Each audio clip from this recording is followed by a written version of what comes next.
everyone, what is going on? This is the Millennial Wave, and I'm Rachel Kayleen, your host, here with episode 35. And I have someone in this room right now that I've known for quite a while. Right at the beginning of my journey into business and entrepreneurship, I got the opportunity to meet him in Elk Grove at one of his offices, and it definitely was interesting because, as a young entrepreneur, you're super excited and you see these big people in business and you just want to know them, you want to network with them, you want to connect with them, you want to get their respect, you want to show them that you're hungry. So it was really inspiring to be able to meet this gentleman. He is not only an entrepreneur, he's a community advocate. He does a lot for the community. He's a father, and of course he is a man on a mission. So Michael Estes, thank you for being on the podcast. Hey, thank you, Rachel. It's great to be here. It's great to see you. I've watched you in your journey and watch you grow. And today, I'm just really blessed to be in the room. Aw, I appreciate that. I'm very excited to see you again. It has been too long. So tell me, what are some of the different things that you're doing now since last time we talked? I know that you're doing a lot in the community. You do a lot of things regarding charity and philanthropy, correct? Yes. Right now, my focus is, I don't know, you probably don't know this, but last year I got my real estate license. So I'm doing real estate, but it's more changing the way that people get into homes. It's actually teaching and advocating and helping people become homeowners. As you know, Sacramento being a place that people from the Bay Area are coming to and migrating and things like that. It's a great place to be, but a lot of times, it's a place where people are being pushed out of opportunities to own homes. So I'm creating programs that will help them through down payment assistance and different organizations that are out there for the state to help them get into homes. So what kind of inspired you to do that? Well, it was last year.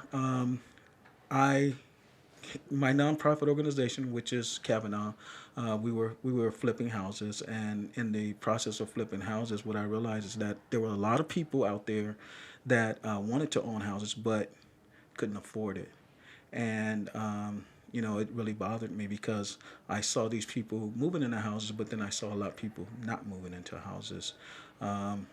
It was troubling to me. So what I did is I started talking to the banks. I started talking to the different organizations out there that help people get into homes. And I started partnering with state agencies like Cal Haffa, which does the down payment assistance, Open Doors, which is through Guild Mortgage that does down payment assistance, and different programs that help people get into homes. And I started doing these workshops. People were coming to the workshops, but I wasn't a realtor at that time. I just was organizing them. So I would get realtors, I would get lenders, I would get the different people that worked these programs and put them all together. And then I created a credit workshop called Club 700. And the goal was to get everybody's credit score to 700. So basically, I knew if I can get their score to 700, they didn't have to worry about the predatory lenders. Yeah. And they got a good return on their money when they purchased a home. So I would do that, but what I found out is that it was a transactional business when it comes to selling homes, and a lot of the people that were coming to the events and coming to learn how to purchase a home were not getting in the home. So I went and got my license, and now I'm doing the same thing, but on a bigger level, but I have more control, and I work with the person getting them into homes from the time that they say, I want to buy a home, to here are the keys. So I hold their hand through the entire process. Exactly. So it sounds like everything's really closely related, like what you were doing with Kavanaugh. Right. And then also getting your real estate license and helping people get into homes, and then the workshops. So why this industry? I mean, it sounds like you really enjoy helping people. You like helping people do Definitely. things that they normally wouldn't be able to do. Definitely. So you like being that difference maker. But why real estate? Why not something that is in a different industry? Like, regarding people listening to this, a lot of people don't know what they want to do. They have an ideal vision that they want to help people, or they want to be able to make a difference, but they don't know what industry to go towards. So what kind of pulled you towards real estate? Well, number one, real estate, and I learned this through the flipping of houses because, in 3 years' time, we did over $9 million in 3 years Wow. in business, right? And that was a lot, and I looked at that and I'm like, wow, this is crazy. But at the same time, I looked at families and I looked at individuals and I looked at people and I looked at millennials. And one thing that I realized is that people don't know how to buy homes. And through the flipping of the houses, I realized that people didn't know how to buy homes. But at the same time, I understood that real estate is one of the most lucrative businesses out there. And it doesn't take a college degree to become a realtor. All it takes is some classes and pass the state test and you're a realtor. And you can definitely have a good living becoming a real estate agent. Yeah, of course. And that's what made you kind of take that leap. Yeah, and then I looked at Warren Buffett. Yeah. I mean, that's where he made his money, right? Yeah, you follow the people that are doing it. Exactly. You follow the people that are doing the things, and you just talk to any leader out there, anyone that's an entrepreneur, anyone that's out there doing things, and you find out that a lot of them will tell you that real estate is where they put their money at. Yeah, of course. Yeah, I mean, every successful person that I know has some of their money, if not most of it, in real estate. Right. So, I mean, obviously, you know what you're doing. And I'm kind of curious. So, besides that, I know that you've been basically in business your whole life, right? Yes. Is there anything that you were doing before it? Like, where did it all kind of start? What created that entrepreneur mindset for you? Well, I was in the military at one point, retired from the military. Started my family kind of late, and I used to live in Hawaii. I came back from Hawaii to California because my wife at the time had cancer, and it was terminal. And when I got here to Sacramento, me being a Californian, I got to Sacramento. 2 years later, she passed away. I was commuting to the Bay Area from Elk Grove to the Bay Area on a daily basis, and my youngest son was 2 at the time, and my oldest daughter was 11. So I had an 11-year-old, an 8-year-old son, and a 2-year-old son. It was kind of forced. Didn't know what to do. I took family leave, and I just never went back to work. So I fired my job. There we go. That's a good way to put it. I fired my job, and you know what? I had to figure it out. Yeah. I started a graphic design company. Didn't know what the heck I was doing, but people bought my graphics. I was a good salesperson. Were you good at graphics? You know what? I am today. Okay. But when I look at what I was selling back then in graphics, I was like, they actually bought this. Wow. But they bought me. Yeah. That's what it was. They bought me because they bought the passion. And as you know, I'm a very passionate person. They bought that. But things just got better and better and better. My drive was, you know what, I got to take care of my family. I got to take care of my family. I was a single dad, with 3 kids. And they were all in 3 different schools, 3 different schools. My youngest was in child care. And, when he didn't go to child care, I stayed at home. And I just started working from home. Yeah. Wow, that's incredible. And I like how you mentioned, to go back to it, that people buy you. People buy into you and your vision. And how can somebody cultivate a vision like that? Like, at the end of the day, you had the driving factor, which was your family. But for someone that maybe is just getting started, that has a lot of things to fall back on and maybe doesn't have a family at the moment, how can somebody cultivate a vision that will move them through any type of difficult times? Well, I think more than anything, it's relational. It's relationship. I mean, I'm sitting here today because when you started out in business, I mentored you in some of the first questions that you wanted to know about business. We sat down. I still remember to this day. We sat down in Elk Grove. We sat outside. We had a great talk. You told me what you were going to do, and I was just amazed because I think at the time you were like 17, 18 I was years 18. old. 18 years old, yeah, 18 years old. And I was saying to myself, wow, this young lady is really got something, You don't really see that in a lot of people. And, fast forward to today, you know what? You're interviewing me. It's amazing. It's a beautiful thing, but it's because, even though you have a relationship with somebody from a business standpoint, it doesn't always have to be give and take. Sometimes it's just alignment. It's alignment. And here we are today. When you think about it, you know, here you are today, and it's like the next day from that meeting when we first sat down. I mean, it's you're still here and you're doing great things, and we just picked up where we left off. Yeah, absolutely. I love that. So what do you think are some of the top qualities that an entrepreneur should try to embody each and every day and get better at in order to create success in their life? Because I feel like a lot of people focus on the wrong things sometimes, and at the end of the day, it's just a matter of skill acquisition, having the right mindset, consistency, right? Staying consistent with those skills. Right. And I want to know, what are some of the top skills that you think a lot of entrepreneurs, including yourself, have and that have helped them in the long term? Well, number one, I think, is you have to know who you are. That's important. And at the same time, you have to brand yourself. I always say brand you. If you think about Michael Estes, everyone knows me to be the same person. That person that if he's out there helping someone, he's out there in the community, whatever he's doing, he's giving. He's giving his time, he's giving his energy, he's even giving his finances sometimes to help someone get to the next level. Most importantly, integrity. That's important. It's not always about how much money you're going to make in what you're doing, because when you love what you do, you'll never work a day in your life. I mean, that's just really, it's, to me, I've been an entrepreneur for 18 years, and the economy do not change me. So whatever's going on in the economy, it doesn't even affect me, because I'm going to do what I'm going to do. I wake up every day, I read, and that's very important. You have to feed yourself with positive influences. You have to feed yourself with positive energy. I pray, I get up, and every day I journal. I write a letter to God because I'm a believer.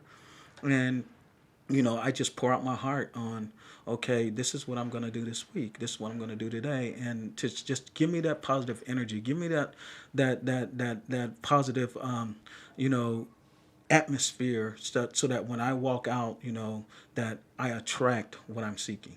So yeah. a lot of that. I love that. And that's one of the things that I think is important too, because those are things that you're always going to do. Like it sounds like you're always going to write a letter regardless of what you're doing or where you're at in your life. Right. I feel like finding those things that you can take with you no matter what, that means something to you and are constantly helping you grow regardless of what business you're in, regardless of how the business is going, just finding a way to be a better you. And you're right, knowing yourself, because if you don't know yourself, you'll go in any which direction that anyone pulls you. Exactly. So I really like that. And what are some things that maybe a struggle that you've had, or something that you've gone throughout your journey, and what you've learned that maybe someone else could learn from? Like, oh, I've done this. I would never ever recommend anyone to do something like that. Does that make sense? Like just a mess up that you've had. It makes a lot of sense. One of the things that I can truly say is to, I guess, for me, it would be, if you decide that you're going to become an entrepreneur, stick to it, right? Stick to it, because, you got to give things time. You got to give things time. Rome wasn't built in a day. Yeah. You really got to give things time. And a lot of times we quit right before the breakthrough. I mean, it happens. It's happened to me. It's happened to me where I've started projects and I've done a lot of different things on a lot of high levels. I mean, I've been very fortunate to do a lot of different things on high levels, and I look back at some of the things. One of the things that I really I guess could say wish that I would have stuck with is I owned a media company at one point. I had an office in Sacramento, and I remember we were doing websites for professional athletes. So I got an opportunity to go to all the different events, Super Bowl, NBA Finals, NBA All-Star Game, just all the different, because I worked with sports agents. And I was always in New York, but I was traveling a lot. I was traveling a lot. And as my kids were growing, I missed a lot of that. And what I would say is, um, don't let your business drive you so much that you miss the treasures of your family. Me being I was a single parent, so I never remarried. Being a single parent, it was just me and my children. So a lot of times I would leave my children and go to these different places with my mom staying with the kids. But there was a lot of things that I missed, and I would say, don't let the business drive you to where you put your family second. You know. Yeah, absolutely. You know what's important. Yes, definitely. You know your priorities and what Definitely. means the most to you, and you focus on that. And we've all, gotten caught up in certain things that kind of pulled our vision away, but then you just had to refocus on it. So I like that. I like that a lot. And now with everything happening, you mentioned branding yourself. Were you branding yourself like right when you were first getting started in business, or when did you decide to start kind of making that transition? Because I know that a lot of people now are branding just them. They're branding. They are the brand. Right, and that's important, because when you understand, that you have a business, everybody has a business. I mean, if you're doing graphics, if you're doing web, if you're doing technology, if you're doing, real estate, whatever, everyone has a business, but everyone's an individual also. So I learned to brand myself back in 2009. That's when I really started branding myself. If you remember, when we met, I used to always wear this Kango Yep. hat. I used to wear the Kango hat, Yep. right? And that was actually my brand. Yeah. That was, people knew me by the hat. That's funny. And they would say, that's Michael Estes right there. Why? Because the hat, right? Yeah. So I used that hat as an identifier for my brand. But I also branded myself. It wasn't what I did, because I did so many different things. And I did them simultaneously. And because of that, I used the hat for the brand. And then at the same time, what I would do is, I used to have these events back in 2009. I would have these events where I would hold business meetings. And I would do lunchtime business meetings, and I would bring people together. And what I did is I would teach them how to do business by relationship. It was basically business by relationship, and that was very important. And one of the things that I would have them do is I would have them do what was called a one-on-one. That's what we did, remember? A one-on-one. And really sit down and ask the one question. The question that I would have them ask is, what can I do to help you move your business forward? And usually when you ask a person that question, they will pause and they'll think about it. Because I believe that if you sow a seed, you're going to reap a harvest. So Yeah. when you sow into someone's business, you're going to become better, because the return is going to be much more. If I sit down with 5 people and I'm one person, that's 5 people pouring into me that week. And that's usually what happens, and that's how your business expands. So that was one of the things that I did. Yeah, and I can tell you really value relationships and building those. Yes. So when you first got started, what did you know exactly how to network with people? Did you already have a mentor? Did you have business connections? How did you build that over I time? failed miserably. I truly did. I was hungry, but I failed miserably. What I did is I went out and, like I said, I started. The first thing I started doing was design work, and the first thing I did is I went out and got 1,000 business cards, and I passed business cards out to everybody, right? Not really understanding that you had to build a relationship. I just gave business cards Yeah. out. I think I passed out enough business cards, probably in about a year's time, right? I probably passed out 5,000 business cards, That's right? crazy. But the return on that probably was about 20 people, because I really didn't build relationship with them. And then I sat back and I said, wow, this is, I'm really working hard, but yet and still I wasn't building a relationship. And that's when I discovered that business is relationship.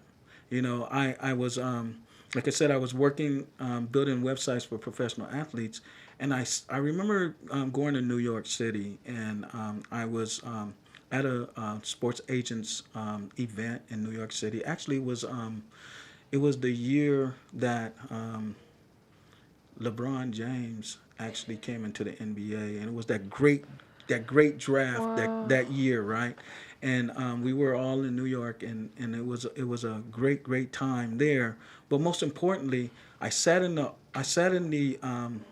the suite of a billionaire, and he was this Jewish guy. His name was Bernie, and Bernie said that, and it just really made sense to me. He said, you have to build your business on relationship.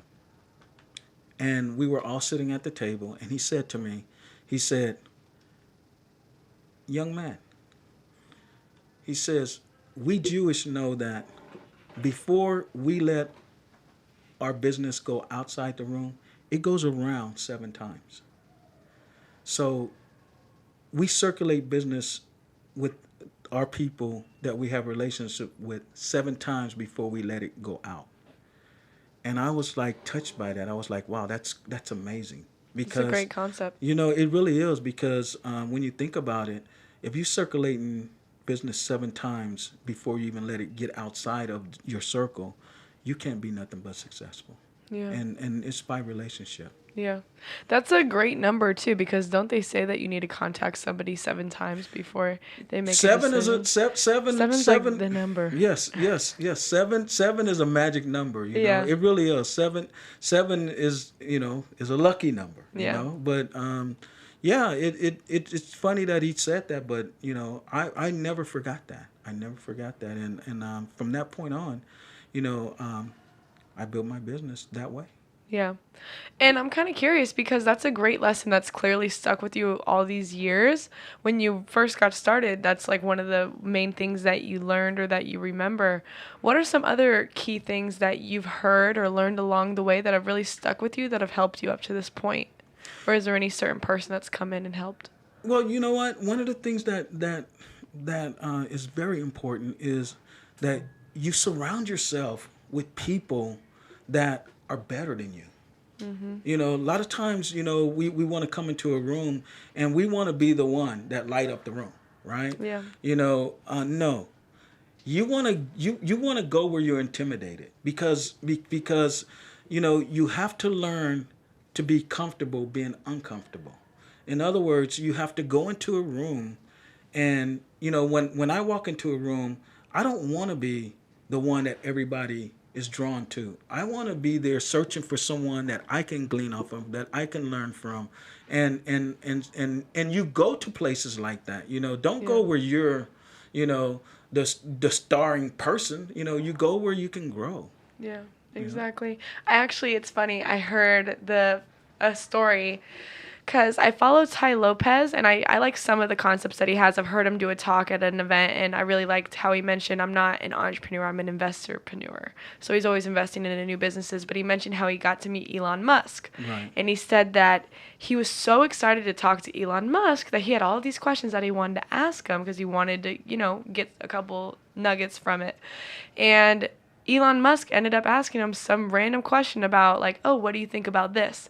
And Ty told him everything that he thought about it. He explained it, he broke it down, he talked. And then Elon was like, great, nice to meet you. And then he walked away. And Ty was so mad. He's like, he won. He got all the knowledge out of me and I didn't learn shit. Right. And that's the thing though. It's we're hungry for knowledge, but that just shows that Elon is just as hungry. And right? usually when you think about it, it's like that. I remember I was doing a project in Las Vegas back in, I guess it was 2013, 14. Yeah, I was dating this beautiful lady that actually was Jay-Z's best friend. And she was actually his AR and did a lot of things for Rockefeller Records at the time, and then also his brand. And she was actually called a hip hop maven. Her name was Tanya, and we were doing this project called the Urban Fashion Awards Show in Las Vegas, and we would do it 2 times a year, and it was during Fashion Week at the time, and I remember um, just we did an event where we had all these artists come in, and I got an opportunity to meet Russell Simmons. I That's got an dope. opportunity to meet P Diddy. I'm just everybody Puff that was Daddy. somebody in the industry. Yeah. I got an opportunity to meet, but they were regular people. They were regular people, and it's funny because you get an opportunity to go to the VIP events and things like that, and you're going to the front of the line while everybody's standing in line, and you're hanging out with Feels them, pretty and good, right? yeah, I mean, you feel like you're on top of the world, but Yeah. you realize that you know what, these guys, they work hard. They work hard, and you do want to ask them a lot of questions, but a lot of times they're asking you questions. They're asking you questions, and they want to know, hey, you know what, young fellow, what are you doing? Why are you even in this room with us? And they're really receptive and will listen and let you speak your piece. And I thought that was great. I really Yeah. did. I thought that was great. So that was something. I just feel like I've been blessed, Rachel. I really have. I've been blessed to be on from the bottom to the top and all the way in the middle. And the life that I live today, I haven't worked for nobody but myself since that day that I walked away from work.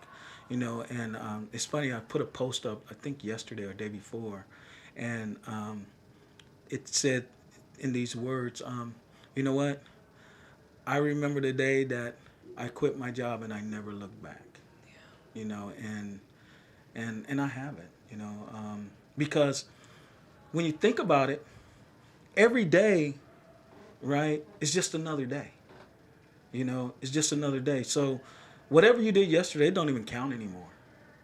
It's what you're doing. It's the present right now. And the old saying goes, right, yesterday's history, tomorrow's a mystery, but today is the greatest gift that you can ever have, and that's why it's called a present. I love it. I love it. That's a great one, and I definitely know what you're talking about. So, what are some things that you're excited for in the future? Future ventures, future projects. What are some things that you're looking forward to, especially in the world of business? Well, right now I'm in the process of like I said, before we started the program, I'm in about 2 weeks. I'm going back to New York, and I'm going to be getting with the National Urban League and creating a housing program for the Sacramento region that's going to help people get into home ownership and things of that nature, and understand credit, understand financial literacy, understand how to purchase a home and things of that nature. So it's more of a teaching type of situation, out in the community, and maybe something to put it into a lot of the gentrification that's going on. I mean, I think that if people that live in neighborhoods, if they can own the neighborhoods, they would take care of the neighborhoods, and they will become neighborhood stakeholders. So that's a project that I'm working on. Another project that I'm actually working on is I actually started a program that dealt with tiny houses for homeless veterans. Oh, wow. Yeah, That's so great. so I created a program, and basically, this program has high school kids, right? It's actually been supported in 9 high schools right now, where the high school kids are building tiny houses, and through the school they'll build 2 houses per school year per school. So they're talking 18 houses, and then they'll donate them to homeless veterans. And basically, when I was flipping the houses, we created rental properties for veterans. Once again, I'm a veteran. I spent time in the military, 20 years, Wow. You're a retired. lifer. Yeah, I was a lifer, Oh, Yeah, wow. 20 That's years. incredible. And just got and it came this thing came from mentoring kids in the underserved neighborhoods and seeing veterans standing out on the corner saying that they'll work for food. So I just got this epiphany to to do something, and my partner at the time, he told me he had a dream, and he had a dream about building tiny houses. And this was before the tiny house craze just kind of Yeah, I know. I've came, noticed that. I've noticed it's a big thing right Yeah, and now. it was before that. So basically, we got the kids to build the houses, and we got the building industry to participate. And now, we still have this program going. We got banks involved where they'll support it, and even come out and do a volunteer day where they come and build a tiny house with the kids. And that program right there, I would like to see that program take off, because in every city there's homeless, but in every city there's a high school, in every city there's veterans, in every city, you can build a tiny house for a homeless veteran, and it can end it. I agree. So I love it. And what you mentioned is, like you said, that you had this you had this epiphany, and you knew you wanted to help veterans, and you had this concept, and then you had your partner who also had that vision. So it all sounds amazing. I want to know, how did you even go about something like that? How does someone even get started? Like, there's so many people out there that want to volunteer, that want to help, that have this amazing idea to impact a bunch of people, but they don't really know how to get started. Maybe they don't have the money, they don't have an investor, they don't have any knowledge about it. What's the first thing they need to do in order to really take action on that vision or that goal? You know what? They just have to do it. I mean, seriously, the thing about it is, you have to, number one, the first thing that you have to do is believe it. Okay. That's the key right there. You have to believe in what it is that you're seeking. Yeah. You have to believe it. And, we talk about the law of attraction. That shit is real. Yeah. It really is. The law of attraction, we attract what we think about. I think when you look at it, there's a saying in the Bible that says, as a man thinketh, so is he. So as we walk thinking, it just comes. I mean, everything that I've done, has come from nowhere. I mean, it's amazing, but you have to believe it. You have to have faith enough to believe, and then take the step in order to achieve that goal that you're setting. I mean, I remember you when you first started. You didn't know what you were doing, and I saw this, but I saw this girl that believed, right? And what it is that she talked about. You were on fire. I remember, you were on fire. I look at you today, and I remember that 18-year-old girl that was on fire, and I'm like, you know what? This girl's going to go somewhere, because even if it's just, it doesn't matter what it is. It doesn't matter what it is. We might say, oh, wow, that's impossible. But everything that was created was impossible at one point. Yeah. Until someone said, you know what? I'm going to tweak this. I mean, right now we have our phones. Right, we have an iPhone, right, or a cell phone, or you want to, whatever you want to call it, right? And not too long ago, we didn't have no phone, right? Yep. Our whole lives are on these. Yeah. And sometimes, when you think about it, our whole lives are on these. But think about 15 years ago when there was no phone, except inside a house, and all the things that we're able to do today, right here, from this phone, right, changed everything. It just really did. So, I mean, you just have to believe. You just really have to believe. You have to understand. I think that most people, they don't understand that it's okay to fail. Yep. Because we were taught in school to pass and not fail. But and I know that in order to grow, you must fail. Yes. Because there's 100 wrong ways to do things, but there's a right way. And you sometimes have to fail 100 times in order to find success. So we talk about failing forward, or fail your way to success, or whatever. But the bottom line is, failing is how you achieve your goal. Yeah. And the fact that you mentioned the phones is important too, because you have all the information at your fingertips. Exactly. Literally, if you know what you want to do, if you believe that you can do it, then all you got to do is search it up. That's it. See who's doing it. That's it. See who's doing it and do it. That's right. And a lot of times, I'm a big advocate of that. You know what? I will, if I see somebody doing something and I'm like, wow, how did he do that? Look it up. Yeah. It's right there. I mean, information, that phone is an information superhighway. It is. It's like a bullet train. Anything that you want is right there. Yeah. It really is. And there's no excuse. There's really no excuse that, if you want to be successful, there's a recipe out there. There is. I mean, if you want to learn how to build something, there's YouTube. Watch a video. It's going to tell you everything. Doesn't matter what type of learner you are. It doesn't. You just watch it, Yeah. If you want to be a photographer, right? Watch a YouTube video. I mean, if you want to learn how to do what we're doing right now, if you want to do a podcast, I watch YouTube videos. Exactly. That's exactly how I learned. And now look at you. Yeah. You just and then what you do is you master the craft. Yep. Right? And that a lot of times people don't want to take the time. They don't want to take the time to do it. They don't want to put the time in. But if you don't put the time in, you're not going to be successful. It's just bottom line. You got to put in the work. It's really that simple. You got to do it. Yep. James Brown said, if you don't work, you can't eat. Hey, it's the most realistic thing I've ever heard. So tell these people where they can find you. Basically, you can find me by contacting Rachel. No, I'm just joking. You're going to have all these people hit me up and I'm going to have to transfer them to you. Well, I'm on Please hold. Yeah, no joke. No. I'm on Facebook. Coach.michael.estes, Okay. right? Facebook. Estes, Estes. That's it. 2 E's, 2 S's, and 1 T. Boom. There it is, right there. Right there. And I'm very accessible. I'll sit down with anyone just to, talk to you or anything like that. Can I get my number? Yeah, go for it. Please do. And you're welcome to call. My number is 916-549-2732.